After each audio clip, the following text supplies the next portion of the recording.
कर्नाटक की राजनीति में एक ऐसा घटनाक्रम हुआ है जिसने कांग्रेस के अंदर हलचल बढ़ा दी है। मंत्री पद मिलने के कुछ ही समय बाद वरिष्ठ नेता रामलिंगा रेड्डी ने इस्तीफा दे दिया। आखिर ऐसा क्या हुआ कि मंत्री बनने के बाद ही उन्होंने पद छोड़ने का फैसला कर लिया? आइए पूरा मामला समझते हैं। नमस्कार, आप देख रहे हैं दुनिया टुडे और मैं हूं आपके साथ नेहा। कर्नाटक की राजनीति में इन दिनों एक बड़ा राजनीतिक घटनाक्रम चर्चा का विषय बना हुआ है। आमतौर पर नेता मंत्री बनने के लिए इंतजार करते हैं, लेकिन यह मामला थोड़ा अलग है।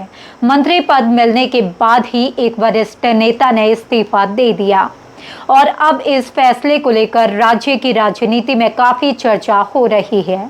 हम बात कर रहे हैं कांग्रेस के वरिष्ठ नेता और 8 बार विधायक रह चुके रामलिंगा रेड्डी की। दरअसल कर्नाटक सरकार में हाल ही में विभागों का बंटवारा किया गया। मुख्यमंत्री डीके शिव कुमार ने अपने मंत्रियों के बीच अलग अलग विभागों की जिम्मेदारियां बांटी। इसी दौरान रामलिंगा रेड्डी को जल संसाधन विभाग यानी वाटर रिसोर्सेज विभाग सौंपा गया, लेकिन बताया जा रहा है कि रेड्डी इस फैसले से खुश नहीं थे।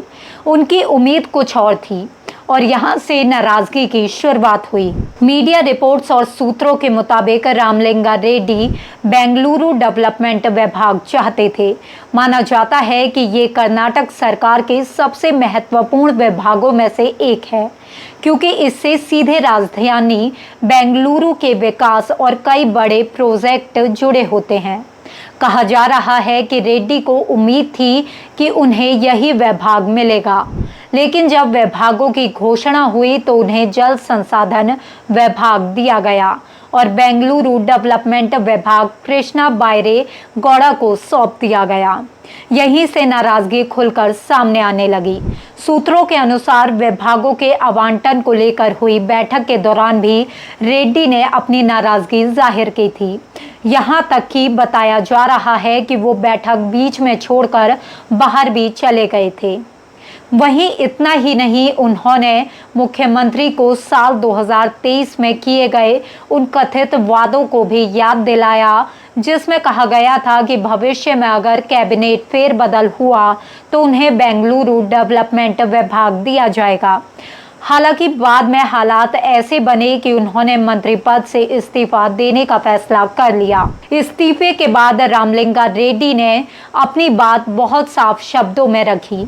उन्होंने कहा, मैं अपनी अंतरात्मा के खिलाफ काम नहीं कर सकता, इसलिए मंत्री पद से इस्तीफा दे रहा हूं। लेकिन साथ ही उन्होंने ये भी स्पष्ट कर दिया कि उनका ये फैसला कांग्रेस पार्टी छोड़ने का नहीं है। उन्होंने कहा, मैं केवल मंत्री पद छोड़ रहा हूं, कांग्रेस पार्टी नहीं। रेड्डी ने यह भी कहा कि वो विधायक बने रहेंगे और कांग्रेस से इस्तीफा नहीं देंगे।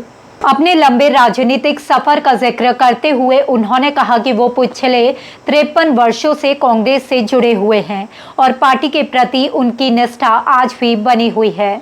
उन्होंने ये भी याद दिलाया कि उन्होंने कभी किसी से मंत्री पद की मांग नहीं की।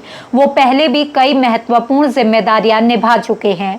पूर्व मुख्यमंत्री एम वीरप्पा मोइली और एसएम कृष्णा की सरकारों में भी वो मंत्री रह चुके हैं और लंबे समय तक संगठन और सरकार दोनों में काम कर चुके हैं। यानी उनका कहना है कि उनका फैसला किसी पद की लालसा से जुड़ा नहीं है, बल्कि अपनी सोच और सिद्धांतों के आधार पर लिया गया फैसला है। अब सवाल ये है कि इस इस्तीफे का कांग्रेस पर क्या असर पड़ सकता है। दरअसल रामलिंगा रेड्डी कर्नाटक कांग्रेस के वरिष्ठ और प्रभावशाली नेताओं में गिने जाते हैं। ऐसे में उनके इस्तीफे के बाद पार्टी के भीतर हलचल बढ़ना स्वाभाविक है। इसी बीच कांग्रेस नेता और मंत्री प्रियंक खरगे का भी बयान सामने आया है। प्रियंक खरगे ने कहा कि रामलिंगा रेड्डी पार्टी और राज्य दोनों के लिए एक महत्वपूर्ण नेता हैं। उन्होंने भरोसा जताते हुए कहा कि पार्टी के वरिष्ठ नेता इस पूरे मामले का समाधान निकाल लेंगे।